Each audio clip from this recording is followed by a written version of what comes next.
ಎಲ್ರಿಗೂ ನಮಸ್ಕಾರ. ಈ ದಿನ ನಾವು EDSನಲ್ಲಿ ನಮ್ಮ ಸೇವಾ ಮಾಹಿತಿಯನ್ನು ನಾವು ಪರಿಶೀಲನೆ ಮಾಡ್ಕೊಳ್ಳೋದು ಹೇಗೆ, ನಮ್ಮ ಪ್ರೊಫೈಲನ್ನು ನಾವು ಯಾವ ರೀತಿಯಾಗಿ ಪರಿಶೀಲನೆ ಮಾಡ್ಕೊಳ್ಬೋದು ಅಂಥೇಳಿ ನಾವು ಈ ದಿನ ನೋಡ್ಕೊಳ್ಳೋಣ.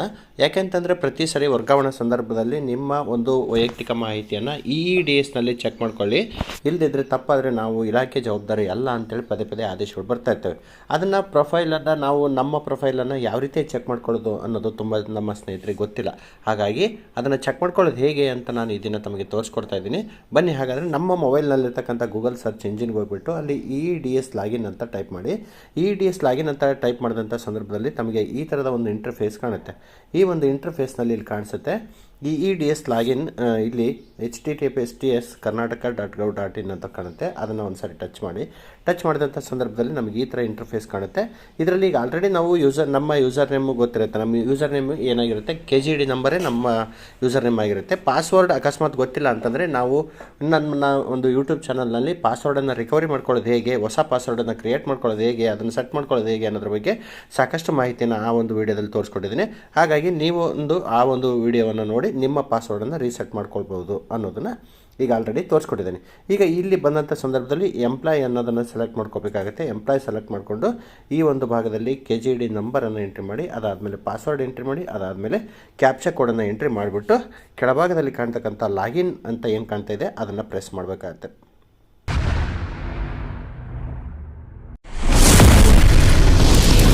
EDSನಲ್ಲಿ ನಾವು ಯೂಸರ್ ನೇಮ್ ಪಾಸ್ವರ್ಡ್ ಹಾಕಿದ ತಕ್ಷಣ ನಾವು ಈ ಹಿಂದಿನ ಒಂದು ವಿಡಿಯೋದಲ್ಲಿ ನಾನು ತೋರಿಸ್ಕೊಟ್ಟಿದ್ದೇನೆ. ನಮ್ಮ ಯೂಸರ್ ನೇಮ್ ಪಾಸ್ವರ್ಡನ್ನು ರೀಸೆಟ್ ಮಾಡ್ಕೊಳ್ಳೋದು ಹೇಗೆ ಅನ್ನೋದ್ರ ಬಗ್ಗೆ ಸಂಪೂರ್ಣವಾಗಿ ನಿಧಾನವಾಗಿ ತೋರಿಸ್ಕೊಟ್ಟಿದ್ದೇನೆ. ಅದನ್ನು ನೋಡಿಕೊಂಡು ನಮ್ಮ ಯೂಸರ್ ನೇಮ್ ಪಾಸ್ವರ್ಡ್ ಹಾಕಿ ಲಾಗಿನ್ ಆಗ್ತಕ್ಕಂಥದ್ದು ಹೇಗೆ ಅಂತ ನಮ್ಗೆ ಗೊತ್ತಾಗಿದೆ. ಈಗ ನಾವು ಈ ಯೂಸರ್ ನೇಮ್ ಪಾಸ್ವರ್ಡ್ ಹಾಕಿ ಆದಮೇಲೆ ನಮಗೆ ಈ ಥರ ಒಂದು ಇಂಟರ್ಫೇಸ್ ಕಾಣುತ್ತೆ. ಈ ಒಂದು ಇಂಟರ್ಫೇಸ್ನಲ್ಲಿ ನಾವು ಏನು ಮಾಡ್ತಾಯಿದ್ದೀವಿ ಅಂತಂದರೆ ನಮ್ಮ ಮಾಹಿತಿಯನ್ನು ನೋಡೋದು ಹೇಗೆ ಅನ್ನೋದು ನಮಗೆ ಮುಖ್ಯವಾಗಿರುತ್ತೆ. ಇಲ್ಲಿ ನೋಡಿ, ನಮಗೆ ನಮ್ಮ ಒಂದು ಪರ್ಸೆಂಟೇಜ್ ಅಂದರೆ ಸ್ಕೋರ್, ವೇಟೇಜ್ ಸ್ಕೋರ್ ಸಿಗುತ್ತೆ. ಅದನ್ನು ನೋಡ್ಕೋಬೋದು. ಅದರ ಸಂಬಂಧಪಟ್ಟಂತೆ ರೀಸೆಂಟ್ ಆಗಿರ್ತಕ್ಕಂಥ ಮಾಹಿತಿ ಇಲ್ಲಿ ಅಪ್ಡೇಟ್ ಆಗಿರುತ್ತೆ. ಅದನ್ನು ಸಹಿತ ತಾವು ಗಮನಿಸ್ತಿರ್ಬೋದು. ಅದಾದಮೇಲೆ ನಮಗೆ ಇಲ್ಲಿ 3 ಚುಕ್ಕಿ ಕಾಣ್ತವೆ. ಇಲ್ಲಿ ಮೇಲ್ಗಡೆ ಎಡಭಾಗದಲ್ಲಿ ಈ 3 ಚುಕ್ಕಿಯನ್ನು ನೀವೇನು ಗಮನಿಸ್ತಾ ಇದ್ರಿ, ಈ 3 ಚುಕ್ಕಿ ಮೇಲೆ ಒಂದು ಸಾರಿ ನೀವು ಟಚ್ ಮಾಡಿ, ಅದರಲ್ಲಿ ಇನ್ನೂ ಸಾಕಷ್ಟು ಮಾಹಿತಿ ತೋರಿಸುತ್ತೆ. ನೋಡಿ, ಈ ಥರ ಎಲ್ಲ ಮಾಹಿತಿ ಇರುತ್ತೆ. ನಮ್ಮ ಪ್ರೊಫೈಲನ್ನು ನಾವು ನೋಡ್ಕೊಳ್ಳೋದು ಹೇಗೆ ಅಂತಂದರೆ ಇಲ್ಲಿ ಕಾಣಿಸ್ತಾ ಇದೆ ನಿಮಗೆ ಎಂಪ್ಲಾಯ್ ಪ್ರೊಫೈಲ್ ಅಂತ. ಈ ಎಂಪ್ಲಾಯ್ ಪ್ರೊಫೈಲ್ ಮೇಲೆ ಕ್ಲಿಕ್ ಮಾಡಿ, ಇದರಲ್ಲಿ ವ್ಯೂ ಪ್ರೊಫೈಲ್ ಅಂತ ಕಾಣಿಸ್ತಾ ಇದೆಯಲ್ಲ, ಅದರ ಮೇಲೆ ಒಂದು ಸಾರಿ ಟಚ್ ಮಾಡಿ.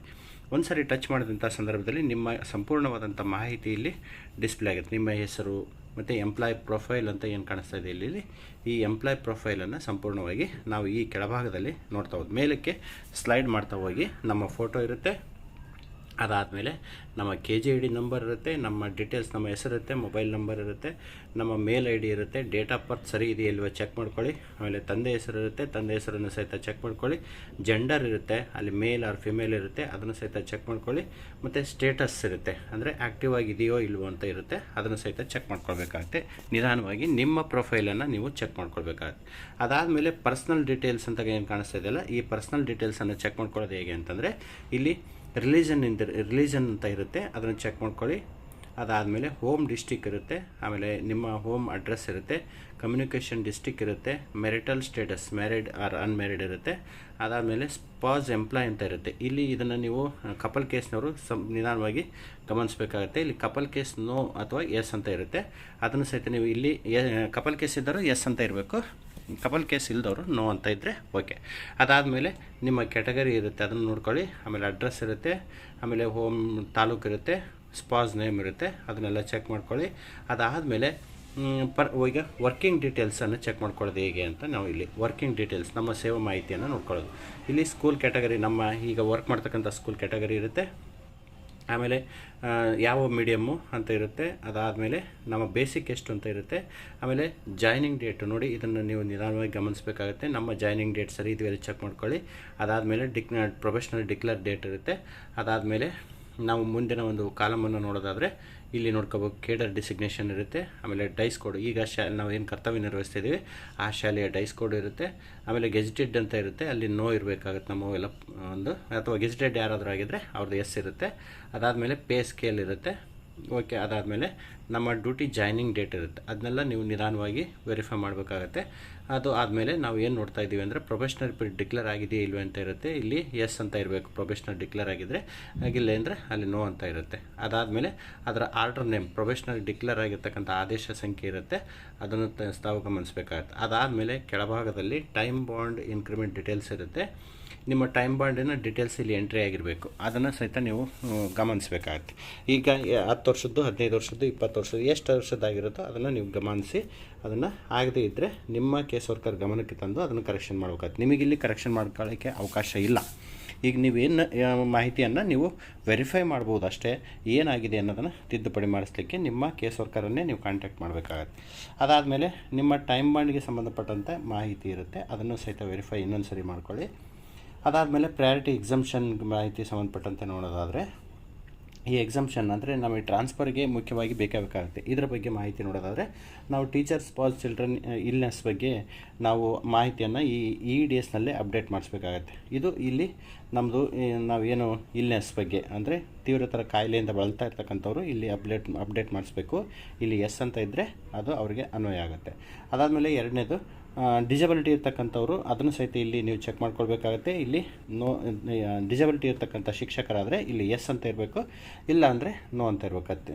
ಅದನ್ನು ಸಹಿತ ಗಮನಿಸಬೇಕಾಗತ್ತೆ. ಅದಾದಮೇಲೆ ವಿಡೋರ್ ಅಂದರೆ 12 ವರ್ಷದ ಒಳಗಿನ ಮಕ್ಕಳು ಇರ್ತಕ್ಕಂಥ ವಿಡೋ ಏನಿದ್ದಾರೆ, ವಿಧವೆ ವಿದುರ ಅವ್ರು ಏನಿದ್ದಾರೆ ಅವರು ಸಹಿತ ಇಲ್ಲಿ ಅಪ್ಡೇಟ್ ಮಾಡಿಸ್ಬೇಕಾಗತ್ತೆ. ಅದನ್ನು ಸಹಿತ ಅವ್ರು ಇಲ್ಲಿ ಗಮನಿಸಬೇಕಾಗತ್ತೆ. ಅದಾದಮೇಲೆ ಸ್ಪಾಸ್ ವರ್ಕಿಂಗ್ ಡೀಟೇಲ್ಸ್ಗೆ ಸಂಬಂಧಪಟ್ಟಂತೆ ಅವರು ಏನು ಡಿಫೆನ್ಸಲ್ಲಿ ಅಂದರೆ ಸೈನಿಕರ ಒಂದು ಹುದ್ದೆಯಲ್ಲಿ ಇರ್ತಕ್ಕಂಥವ್ರು ಏನಾದರೂ ಇದ್ದರೆ ಅದನ್ನು ಇಲ್ಲಿ ಅಪ್ಡೇಟ್ ಮಾಡಿಸ್ಬೇಕಾಗತ್ತೆ.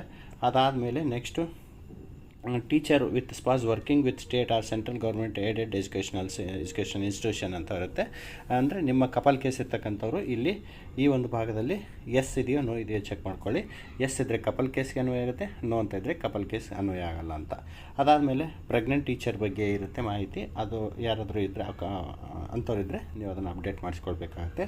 ಅದಾದಮೇಲೆ ಕ್ವಾಲಿಫಿಕೇಷನ್ಗೆ ಸಂಬಂಧಪಟ್ಟಂತೆ ಮಾಹಿತಿ ಇಲ್ಲಿ ಇರುತ್ತೆ, ಅದನ್ನು ಸಹಿತ ನೀವು ಗಮನಿಸಬೇಕಾಗತ್ತೆ. ಎಜುಕೇಷನ್ ಡೀಟೇಲ್ಸನ್ನು ನಾವು ಏನೆಲ್ಲ ಮಾಹಿತಿ ನಮ್ಮದು ಏನು ಲ್ಯಾಂಗ್ವೇಜ್ ಸ್ಟಡಿ ಮಾಡಿರ್ತೀವಲ್ಲ ಅದ್ರ ಬಗ್ಗೆ ಎಲ್ಲ ಡೀಟೇಲ್ಸ್ ಇರುತ್ತೆ, ಎಂಟ್ರಿ ಆಗಿರುತ್ತೆ, ಅದನ್ನು ನೀವು ಚೆಕ್ ಮಾಡಿ. ಇಲ್ಲಿ ನಮ್ಮ EDSನಲ್ಲಿ ನಮ್ಮ ಶಿಕ್ಷಕರ ವೈಯಕ್ತಿಕ ಲಾಗಿನ್ನಲ್ಲಿ ನಾವು ಯಾವುದಕ್ಕೂ ಸಹಿತ ಎಂಟ್ರಿ ಮಾಡಲಿಕ್ಕೆ ಅಥವಾ ಕರೆಕ್ಷನ್ ಮಾಡಲಿಕ್ಕೆ ನಮಗೆ ಅವಕಾಶ ಇಲ್ಲ. ಕರೆಕ್ಷನ್ ಮಾಡಿಸ್ತಕ್ಕಂಥದ್ದು ಓನ್ಲಿ ನಮ್ಮ ಕ್ಷೇತ್ರ ಶಿಕ್ಷಣಾಧಿಕಾರಿಗಳ ಕಚೇರಿ, ನಮ್ಮ ಏನು DDOs ಇರ್ತಾರೆ, ಹೈಸ್ಕೂಲ್ ಆದರೆ ಅವ್ರ ಹೈಸ್ಕೂಲ್ ಹೆಡ್ ಮಾಸ್ಟರ್ಸ್ ಇರ್ತಾರೆ, ಕಾಲೇಜ್ ಆದರೆ ಅವ್ರ ಕಾಲೇಜ್ ಪ್ರಿನ್ಸಿಪಲ್ಲು, ಅವ್ರಿಗೆ ಅವಕಾಶ ಇರುತ್ತೆ. ಅವರ ಲಾಗಿನ್ನಲ್ಲೇ ಮಾತ್ರ ಇದನ್ನು ತಿದ್ದುಪಡಿ ಮಾಡಲಿಕ್ಕೆ ಅವಕಾಶ ಇರುತ್ತೆ, ಯಾವುದೇ ಕಾರಣಕ್ಕೂ ಶಿಕ್ಷಕರ ಲಾಗಿನ್ನಲ್ಲಿ ಇರೋಲ್ಲ ಅನ್ನೋದನ್ನು ಗಮನಿಸಬೇಕಾಗತ್ತೆ. ಇದು ನಿಮ್ಮ ವೈಯಕ್ತಿಕ ಒಂದು ವಿದ್ಯಾರ್ಥಿಗೆ ಸಂಬಂಧಪಟ್ಟಂತೆ ಮಾಹಿತಿಯನ್ನು ನೀವು ನಿಧಾನವಾಗಿ ಚೆಕ್ ಮಾಡ್ಕೊಳ್ಳಿ. ಇದರಲ್ಲಿ ಎಲ್ಲ ಡೀಟೇಲ್ಸ್ ಎಂಟ್ರಿ ಆಗಿರುತ್ತೆ. ಅಕಸ್ಮಾತ್ ಮಿಸ್ಟೇಕ್ ಆಗಿದ್ದರೆ ನೀವು ಚೆಕ್ ಮಾಡಿಸ್ಕೊಳ್ಬೋದು. ಅದಾದಮೇಲೆ ಇಲ್ಲಿ ಡಿಪಾರ್ಟ್ಮೆಂಟ್ ಎಕ್ಸಾಮ್ ಎಂಟ್ರಿ ಮಾಡಿದರೆ ಅದರ ಎಂಟ್ರಿನ ಸಹಿತ ಇಲ್ಲಿ ಎಂಟ್ರಿ ಮಾಡಿಸ್ಬೇಕಾಗತ್ತೆ. ಅದಾದಮೇಲೆ ಸರ್ವಿಸ್ ಡೀಟೇಲ್ಸ್ ಅಂದರೆ ನೀವು ಇದುವರೆಗೂ ಎಷ್ಟು ಸ್ಥಳಗಳಲ್ಲಿ ಎಷ್ಟು ಶಾಲೆಗಳಲ್ಲಿ ವರ್ಕ್ ಮಾಡಿದ್ದೀರಿ ಅನ್ನೋದ್ರ ಬಗ್ಗೆ ಸಂಪೂರ್ಣವಾದಂಥ ಮಾಹಿತಿ ಇಲ್ಲಿ ಇರುತ್ತೆ. ಅದನ್ನು ಸಹಿತ A ವಲಯ B ವಲಯ ಅಂತ ಅದನ್ನು ಸಹಿತ ಚೆಕ್ ಮಾಡ್ಕೊಳ್ಳಿ.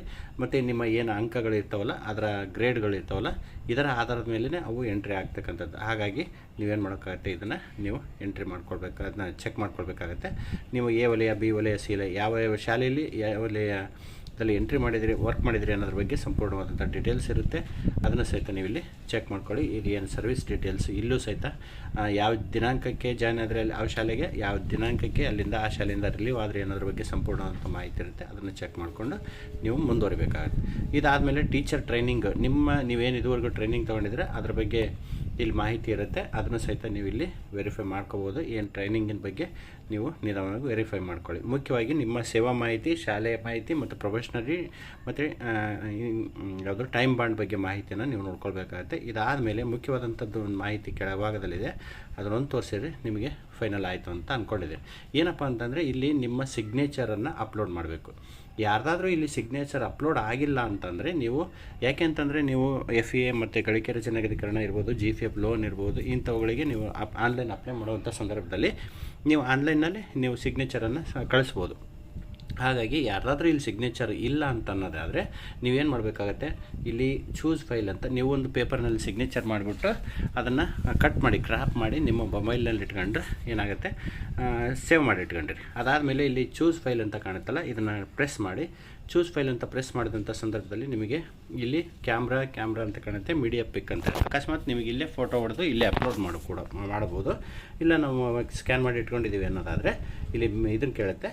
ಇಲ್ಲಿ ನೀವು ಇಟ್ಕೊಂಡಿದ್ರೆ ನೀವು ಯಾವ PDF ಅಂತ ನೋಡ್ಕೊಂಡು ಅದನ್ನು ಅಪ್ಲೋಡ್ ಮಾಡಿದರೆ ಏನಾಗುತ್ತೆ, ಇಲ್ಲಿ ಅಪ್ಲೋಡ್ ಅಂತ ಕೊಡಿ, ಅದು ಸೆಲೆಕ್ಟ್ ಮಾಡಿದ್ಮೇಲೆ ಅಪ್ಲೋಡ್ ಅಂತ ಕೊಡಿ.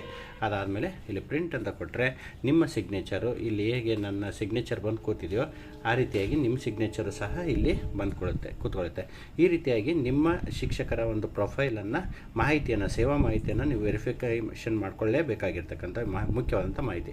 ಅಕಸ್ಮಾತ್ ಇಲ್ಲಿ ಏನಾದರೂ ಮಿಸ್ಟೇಕ್ ಇದ್ದರೆ ತಕ್ಷಣ ನಿಮ್ಮ ಕ್ಷೇತ್ರ ಶಿಕ್ಷಣಾಧಿಕಾರಿಗಳ ಕಚೇರಿ ಕೇಸ್ ವರ್ಕರ್ ಹತ್ರ ಅವ್ರ ಗಮನಕ್ಕೆ ತಂದು ತಿದ್ದುಪಡಿ ಮಾಡಿಸ್ಬೇಕಾಗತ್ತೆ. ಇಲ್ಲಾಂದರೆ ವರ್ಗಾವಣೆ ಸಮಯದಲ್ಲಿ ತುಂಬ ತೊಂದರೆ ಆಗುತ್ತೆ. ಹಾಗಾಗಿ ನಿಮ್ಮ ಒಂದು ಸೇವಾ ಮಾಹಿತಿಯನ್ನು ತಾವು ಪದೇ ಚೆಕ್ ಮಾಡ್ಕೊಳ್ತಾ ಇರಬೇಕಾಗತ್ತೆ.